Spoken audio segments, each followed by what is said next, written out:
Hi, everyone. Welcome in. Welcome in. We are streaming live on YouTube. Oh, my goodness. So, I just want to make sure everything is alive in the background.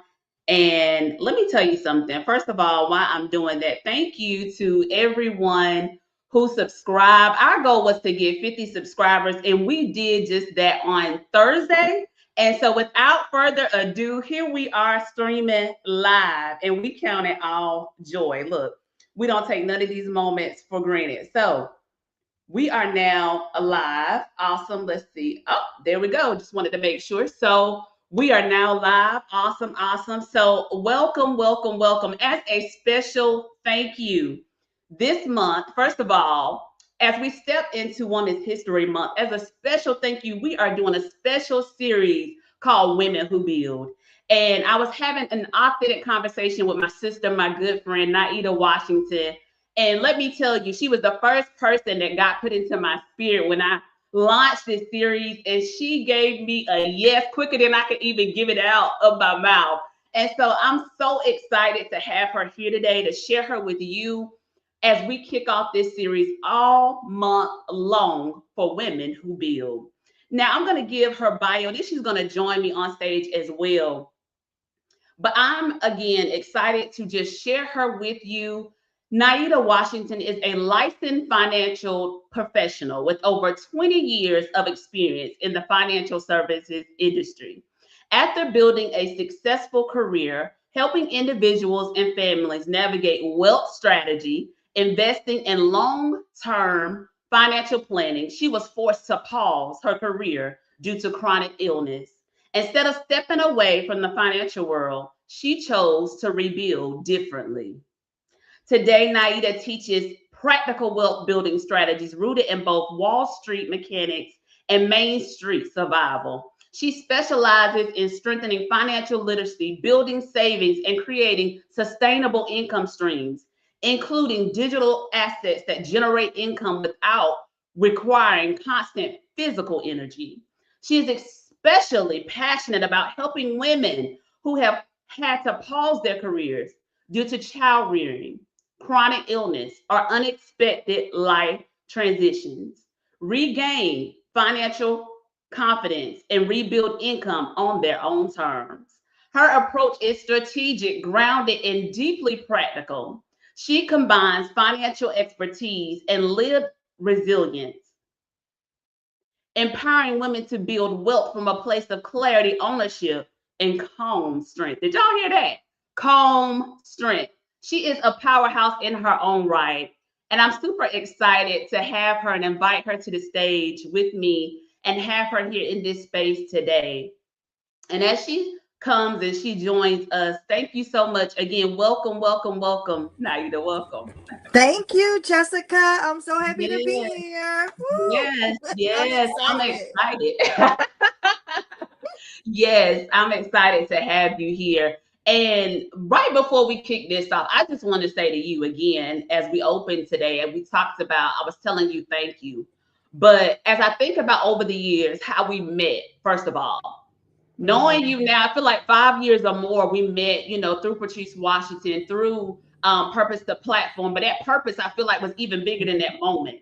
And this Yes. connection for us, we have been connected ever since. So I really Yes. thank God for you. I really do. And Yes. just as quick as this Same. downloaded, I sent you the invite. You said yes. And I Yes. read your bio, but of course, it doesn't do it justice. You tell the people who you Oh. are and what you do. Well, I am Naida Washington, and just like the bio says, I guess you having to stop basically a 20-year career in financial services, and it was kind of like off and on because I've had to start and stop multiple times due to chronic illness. You kind of start working, you get things going, you get your income built up, you build up a little bit of savings, and boom, your body decides to do whatever it wants to do whenever it wants to do, and then having to stop working, sometimes leaving me in a position maybe not even having something saved up, right? Because you never know when your body's going to give out on you. So just finding a way to do things differently now, right? Finding a new way to navigate chronic illness so that when those things do happen, that I'm able to have something stored up, or being able to do something different, being able to maybe work around not having a lot of energy, being able to work around days when I don't feel well, days that I'm tired. And not only that, but teaching other women what I'm learning along the way so that they will be able to build additional income for themselves also. Right? To be able to store up, to be able to have something set aside in case of illness. You know, the first time I had to one of the first times I had to stop working with chronic illness of I'm married, and everything fell on my husband, and I can't even tell you how that made me feel as a grown adult woman, having to ask my husband for money to get certain things. And I wouldn't even necessarily say ask, because he would just give it, and he gave me. But no woman wants to go to their husband to get personal women things, right? Like, read between the lines. You know what I'm saying? We don't want to do that. To me, it's like, God, I don't want my husband to have to pay for those things for me. Like, that's my responsibility for me as a woman. I don't want him to do that, even though it didn't matter to him. I mean, it's my spouse, and thank God I have this spouse that we have, right? Mm-hmm. Um, it's just, as a woman, you want to be able to get those things. So if it means having an additional $5, an additional $10, an additional $20, an additional $50, whatever that number is for you, something you can generate on your own to be able to have income when you need it. Something when you need to lay down for 3 hours or 4 hours, or you need to take naps midday. You can't work a job to sustain yourself like a regular corporate 9 to 5, and that doesn't work for you anymore. Mm-hmm. What can you now do to help yourself be able to generate income while you sleep? Right? Something on automation. What can we automate? What can I do differently? So learning those things to be able to live life differently. And it's kind of like where I am now. Let me tell you, that was powerful. So many different aspects that are all needed, right? Hmm. As we take a step back and I think about what you said, first of all, for that person listening to like chronic illness, how would you explain what that is to someone listening? So my definition, I guess, versus the world's, or should I say the government's, right, definition of chronic illness. So my definition would just be not having, I would say, a chronic pain or something that does not allow you to sustain yourself financially, something that does not allow you to work a regular 9 to 5, something that does not allow you to do the activities you once did, or maybe you were never even able to do, that you feel are normal day to day life activities, or things that you can do for entertainment to enjoy yourself, right? Mm-hmm. For me, it's chronic pain, it's chronic fatigue, it's various things that I deal with that are just not going to go away, that are going to be there constantly, that you have to learn to live with. So it's something that's going to be with you for the rest of your life, right? Mm-hmm. And I hate to use words like that, because not I think, I truly believe that words have power. So I don't want to say that in that aspect, because I do know God to be a healer, right? So I don't want to say that's going to be with you for the rest of your life, that I speak something like that into existence. What I want to say is, the world says that it's something that would be with you for the rest of your life. But we know that our God is a healer, and it Yes. doesn't have to be with you for the rest of your life, because there could be a cure or a miracle tomorrow, right? Mm-hmm. So, I'll say the world's Wow. definition is that Mm-hmm. it'll be with you for the rest of your life. Woo, it's getting good. Yes, I love it though because we're talking about your foundation, right? And you said it. You said it just a few minutes ago, a few moments ago when you said having to live with it. And when we talk about deal with it, we're talking about you were in corporate, you going to work, right? It reminds me of I have an uncle, he had sickle cell, and I tell everybody he is strong. You hear me? He EMS, he worked, ambulance, having to get in and out, and he was dealing with sickle cell. He would be in pain, but yet he was still going and he was still smiling. And when you talk about having to deal with it, even in a financial industry, right? The impact that it had in the finance industry, how did that impact your life with where you are in the foundational and how you overcame it today? So that is exactly the disease that I deal with, right? The chronic illness that I deal with is sickle cell disease, right? And working in corporate, working in finance, there are days where you need to take your medicine, but you have to handle somebody's finances, right? Mm, Now, the medicine does various things to you, grogginess. Maybe you don't remember something. You're tired, you're sleepy. I remember there were days, some days I would be at my desk and I'm like, God, I know somebody has the wrong impression of me, but I am having a bad day.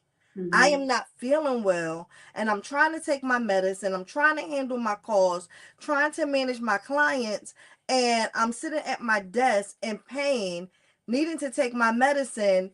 And let's say if I have a 15-minute break, I'm trying to sit there and take a quick nap, right? That mm, doesn't work. It mhm, doesn't work, right? Or the pain is so bad you can't think straight. You're trying to have a conversation with your clients and all you can focus on is the pain. Like, mhm, nobody should have to work like that. I mhm, remember one day when I was new to the industry, we had a meeting, and I worked for an extremely large firm in wealth management. And we had a meeting. I had client appointments set up for the afternoon. There was no way that day that I could leave work, right? And all of a sudden I was fine. We go into a meeting, the air conditioner was on, blowing down on my neck, and the next thing you know, my body goes into crisis. I am in major pain, right? Now I have to take my medicine. I'm trying to make it through the rest of the day. You it just doesn't work. You get sometimes delayed reactions to things. You can't remember stuff. You get fogginess, like all kinds of things. Now I'm tired. There's so many things that happen, and you're trying to deal with money. Nobody wants you messing up their finances or putting in a trade incorrectly. So now there's something that would normally take maybe a couple minutes to do is taking me maybe it would normally take 5 minutes. It may now take me 15 to 30 minutes to do because now I'm rechecking over and over again to see if there was somewhere where I made a mistake. mm, Or I don't want to get in trouble because I put in a trade wrong for somebody and now I need a trade correction. mm, Or and that counts against me. So it's scary, and nobody wants to know.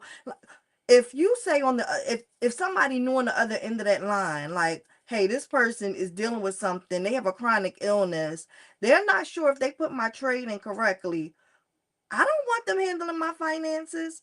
And it's not that you're incompetent, because I am definitely capable, fully licensed.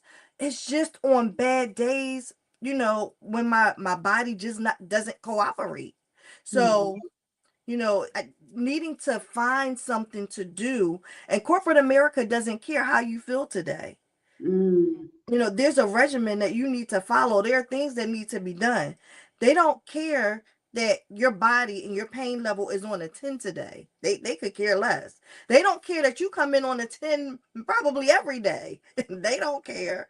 They want you to do the things that they have set aside for you to do that day. They want you to follow your calendar. They want you to bring the money in, right? mm, Bring the money in, manage it, make sure the clients are taken care of, and it's not about you, it's about the mm, client.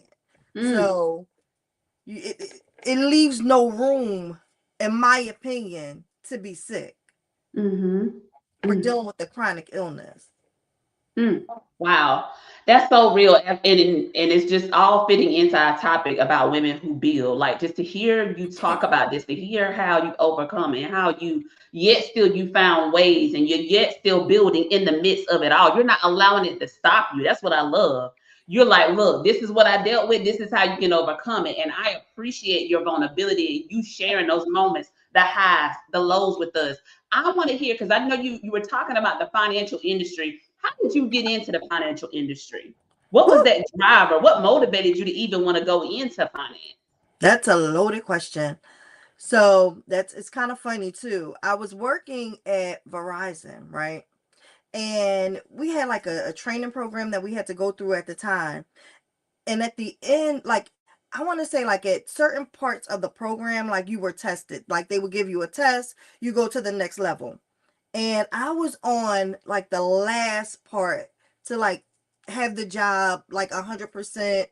And it was like the training program or something. I can't remember exactly how it went, but the training program, and then once you finish, like I guess the modules, the training, the assessments, then you became technically a full, like a regular employee.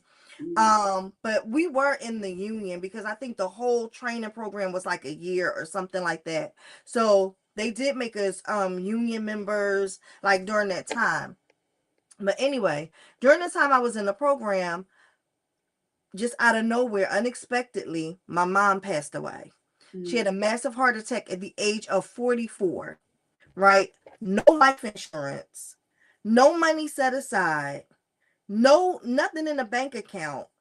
She had just received some settlement income that her husband at the time I must have taken because we couldn't find it anywhere, and I needed to go to my family to help bury her because I didn't have the income, right? And during that time, a friend of mine was like, "Hey, I found out about." Oh, let me go back a little bit.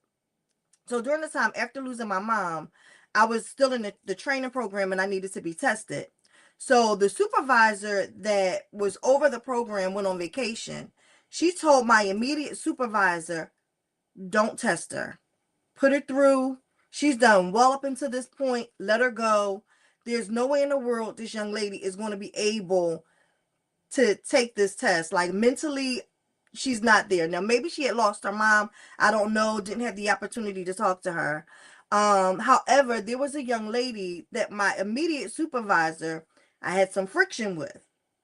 And when the supervisor, her boss, went on vacation, her and a friend decided that they were going to test me anyway. So I didn't find out some of this stuff until, of course, afterwards. But they tested me, and of course, mentally, I just wasn't in the right headspace. I just lost my mom, had to figure out how to bury her. Excuse me, went back to work after about a week or so after like the funeral and doing everything. I walked around for about a year on autopilot. There was no way in the world after a week of losing my mom or within a 2 week span, I was ready to take a test to keep a mm, job. I just wasn't. So anyway, it didn't pass the test, so I lost my job. Went to the union. There was nothing that I could do. I needed to pass the test, whatever. So I lost my job. A friend of mine comes to me and said, "Hey, don't worry about it. I found out about an info session." So back then, a lot of financial companies and companies used to do info sessions. So he said, mm. "Hey, I found out about this info session for this job. Why don't you meet me there? We'll go together." I said, "Oh, great. I'd love to go with you." So I read, what it was about, finances, and, teaching people like about money and learning about money and investments and stuff like that. And ever since I saw the movie How Stella Got a Groove Back, you couldn't tell me I wasn't going to be a financial advisor, right? That's what I Okay. wanted to be. I was like, "Oh, what did she do? Oh, oh, I want to do advice too." So years prior, I was calling companies trying to Mm, find out how to be a financial advisor. I just mm, believed that it was a part of the path that the Lord had ordained for my life, right? And everything kind of just fell into place. So I go to this interview. I'm looking around for my friend at this info session. He doesn't show up. So I'm there by myself. So I said, well, heck, I like what they're talking about. Let me see if I can go ahead and pass these tests. So I took the exams and I passed them and got Mm, the job and wow. started working in finance. And I made it my mission at that time that I did not want to see another African American female. I was only 30. My mom had me at the age of 14. I had three younger brothers. Mm, And there was no way in the world that a child should have been burying her parent at that age. Excuse me. The Bible talks about how the parents lay up an inheritance for the children. Here I was trying to get money from my family to help bury a parent. That should have never been, right? So I wanted to make it my mission to not see another person like me that looked like me go through something like that. There's no way in the world why we shouldn't have at least a minimum $10,000 life insurance policy, something set aside for your children to be able to bury you. It just shouldn't be. So, getting into the field, it helped me to be able to talk to so many people, so many families. And it's just my passion. I love it. So, even though finance may look different for me now because of, chronic illness and stuff like that, it's still my life passion. And it's still in some capacity, shape, form, or fashion. I'm going to give it a voice, right? I'm going to add my voice and my 2 cents to it some way, shape, or form. mm. Wow, wow. And it shows. It shows that that's your passion. When I hear you speak every time, it's like I can hear the passion, right? When you talk about what you do, you can tell us what you naturally love to do. And I love this session because I'm finding out different parts. I'm like, oh, all right. When you think about the pivot, and we were talking about this when we talked earlier this week or on last Mm-hmm. week, and you started to talk about the 5 pillars. And I told you at that moment, I was like, pause. Because I was like, Paul, I need you. I could literally see it like flowing into this live with where we are now, this Mm-hmm. moment, this time. Can you go deeper into how these 5 pillars were birthed, what they mean to you, and just tell us all about it. Okay. Yeah, sure. So of course, being at home, having to stop working, you get a lot of time that you didn't ask for, but you find yourself thinking about various things, rethinking things. Could I have done this differently? What can I do to prevent this from happening again? What can I do to build income? There are things that, you don't want to relive, right? For me, I don't ever want to relive not being able to produce an income in the event of needing income, if that makes sense. I Absolutely. don't ever want to not have a skill set that, even if I have to be in the bed all day, that maybe it's something I can do from my phone laying down. Mm, So in my the years ago, I had wrote in a book, and I began to well write in the book that I wanted to help people from A to Z. And looking back through some of the things that I wrote, it's like, well, Naida, how does that happen? What do you mean you want to help people from A to Z? One of the things that I've realized on this journey in finance, and just living day to day life, like it says, from Wall Street to Main Street, right? Just regular, everyday people like you and I. mhm, How to mhm, just being able to survive in everyday life, even with the knowledge that I was given, and afforded to have and be able, the things that I was able to learn while working in corporate and finance. So the first pillar that I feel like people need is income. A lot of times it's not that people don't want to save money. It's not that they may not even, not that they don't know how to save. Some people know how to save, they just don't have the income. Mm-hmm. And income affects a lot of people from doing a lot of things. Can you imagine the first time that I was out on medical and I had to rely on my husband? If I was able to lay in my bed and generate income, I would not have had to do that, right? If I was able to lay in my bed and produce a digital product from my phone, from my cell phone, I could have made $27. I could have made $500. I could have made $1,000. There's no limit, right? On the Mm-hmm. income that you can produce for yourself, Mm-hmm. learning digital products.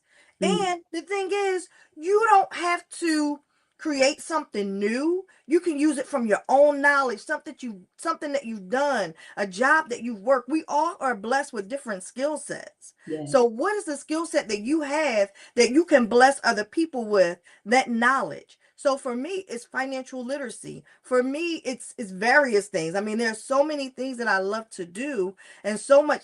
I say that sometimes I'm a Jane of all trades, right?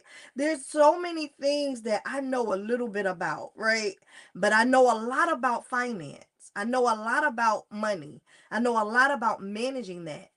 And I realized that the first thing is people need income. Mm-hmm. After helping people generate income, then you can stabilize them. Now we need stability. How do we stabilize this income? How do we make it so that we have consistent money coming in every month? How do we make it so that we're generating a certain amount of income every month? So it may be $500 for you, it may be $300 for me. But how can we get that money consistently coming in every single month, right? Then after we have the income, we stabilize that income. Now we can teach people financial literacy. Now we can teach you how to save. Now we can teach you how to budget. Now we can teach you various financial things. We can now talk to you about having a life insurance policy, because nobody wants to hear about something that they cannot afford to pay for. Knowing that you need a life insurance policy but not having the income to pay for it makes someone feel bad, right? It's like, I know I need this thing. I know I need it. I just don't have the money for it at this moment. What can I do to be able to generate this income to pay for these things, right? So now we teach you financial literacy, the income, the stability. Now financial literacy comes into play. Now, after financial literacy comes into play, what are your goals? What do you want to do with the income that you have now created for yourself? What are the goals that you have? Do you want to be able to take a trip to Africa? Do you want to go to Paris? What are your heart's desires? Do you just want to be able to order pizza at midnight by yourself? You don't have to ask your husband to order pizza. You can order pizza at midnight if you choose to. That's my thing. If I want to order a pizza at midnight and not have to ask for it, right? That that makes me feel good. Maybe I'm just greedy, but I like it, right? Pick up the It, money. right? Give me the money. Let me order my own pizza, right? So after that, now we think about legacy planning.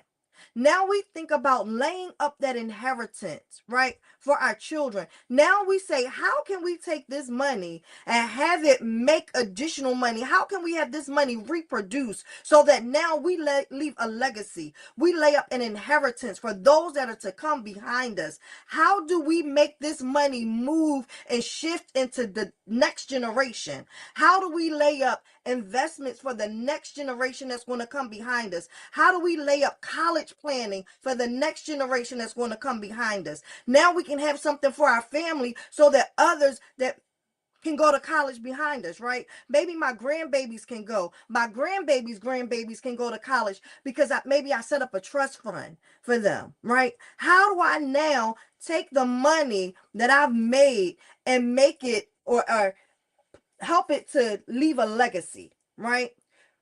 To be able to go from my generation to generations that are to come. How am I going to be financially responsible over what the Lord has given me in this day and time so that it stretches into the next generation? So now we talk about legacy planning. So, 5 pillars. income, stability, uh, goal planning, financial literacy. Then we goal planning, and then legacy planning. Mm-hmm. So Whew. my Yes, I had goodness, to jot all five down because I was like, I love it. I mean, it's the pathway that you created it. Like you said, it's that purpose to, like, you're able to contribute. Like you said, it's a blessing to have. I thank God for my husband. I, have that spouse, have someone who can help you. But you're making it so even if you don't have that person right now to hold you accountable, you're putting steps that you can implement now to change your life if you just not exactly, only listen, but you got to take action. And maybe you're exactly, not taking action on each one at one time, but you can do this one step at a time, right? exactly, So exactly. what advice would you give to that person that's listening, that's dealing with that chronic illness or that's in between financial issues? What would you say to them?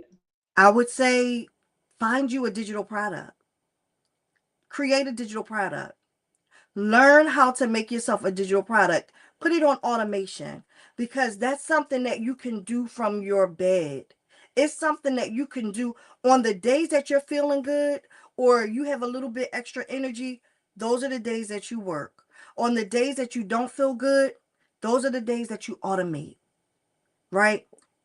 Everything should be automated anyway. But those are the days maybe you say, okay, well, I don't feel good today. Maybe I'll send out a mass email or something like that, right? You can send out an email. You could do the behind the scenes things on those days. You don't, if you have a day where it's like maybe you feel good that morning, you don't feel good that afternoon. Maybe you wake up not feeling good, by the evening you feel better. Whenever you have a period of time where you feel like, I'm going to do a 5-minute video right now. I'm going to do a 2-minute video. I have a little bit extra energy. Or you can make a video from your bed. You don't have to leave your bed. You don't have to leave your bed. I promise you, listen, my bed is behind me, right? Because when I get off this live, I'm crawling back into it. Okay? These are the days that I have, and I have to be real with myself. Every Yes. day is not a great day. There are a lot of days that I just don't feel well. But I'm on the phone anyway when I don't feel good. I'm on my phone anyway. I'm scrolling through Instagram. I'm scrolling through TikTok. So why not scroll through and make a couple dollars? Why not post a product that you made from your knowledge? We all have a gift. We all have something that we're blessed with, some knowledge that we're blessed with. Why not take that and put that into a digital product? Not only that, if you don't have something or you feel like you don't have something that you can do, guess what? They have products that you can buy that are already pre-made. If you're a hairstylist, you can sell something that says, you know, how to do a, I don't know, do what do you call it? A pixie cut. You can get a product on how to do a pixie cut and maybe sell that, and you could talk to your audience about how to do a pixie cut. And if you have the time to show them how to do a pixie cut, or if you feel like it, then you can show them along with the digital product. You may want to sell a product on how to fry chicken. You may want to sell a digital product on how to order pizza the right way. Whatever it is, you can sell a product on anything. There's people want to learn. They want the knowledge that you have. So think of something that you can sell and offer that to them. Put it out there in the market for people to get. Automate it. Make it so that it's running in the background even on days that you don't feel well. So you don't have to do anything. These things are possible. And these are things that, I can definitely help you and show you how to do. But the first thing that I start with, I'm going to start with income. We have to build up income. We have to build up a base so that all the other things will be able to do. Everything is tied to income. And that's easy. That's the part where we have the income. God already gave us the ability to get the wealth that we need. It's already in us. It's already, well, how we say, sis, it's already in your hands. Mm-hmm. It's already in your hands. Woo. Yes. So what I hear you saying is no excuse. Like there's no excuse in automation. Like that's my word of the year. Like automate, because a lot of times as women, a lot of us, we're doing so much, wearing so many hats. We're doing all the roles, right? We the bookkeeper, we're the assistant. You know what I'm saying? Like when you email us, we're event planning, we're doing all the things. But you talked about automation, and I love what you said. I'm a firm believer. God can use what we have in our hands, and I Hmm. heard it put like this with the ATM. It said, your mind is an ATM. You just got to figure out the code to get it out so that I people can love that. because I'm telling you, and a lot of people that are stuck, is clarity comes in the doing. A lot of times you don't have to Hmm. figure out the whole process. Just get started. Your chapter 6, you can't look at somebody else's where they are and compare their chapter 12 to your chapter 6. Be consistent in that 6. Be consistent in showing up, and I believe the reward will come. And so I appreciate you, sis, for sharing your journey Yep. here with us today. And as we talk about women who build, thank you for kicking off our series. Can Oh, you thank you for please having me. tell people? Absolutely. Can you please tell people how they can connect with you?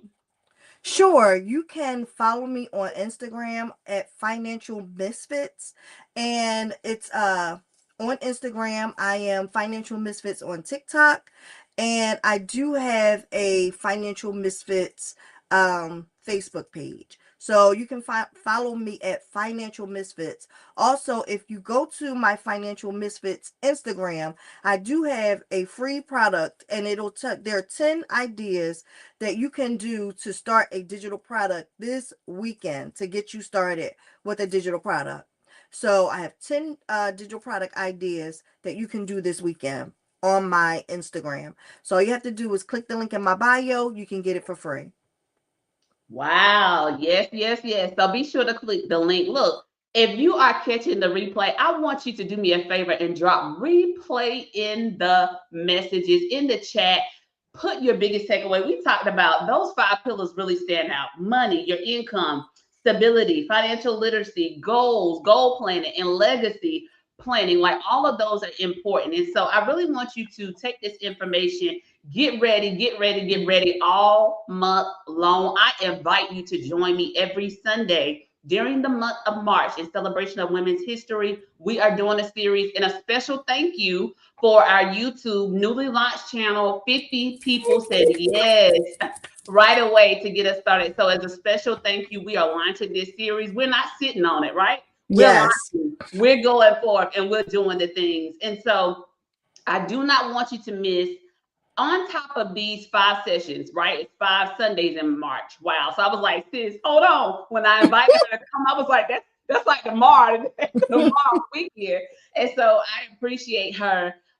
So that's 5 series where I'm gonna have well that's this series, I'm gonna have 5 women that I talk to, but I do not want you to miss the bonus session right here. Meet me on Sunday, March the 29th at 6 p.m. for the big reveal. And it's gonna be Yes. all over social media with the big reveal that we're doing. So I want you to stay locked in, stay tuned in, stay persistent, stay encouraged. And as you go forth, remember, you got this. Continue to do. Yes. Thank you. Thank you.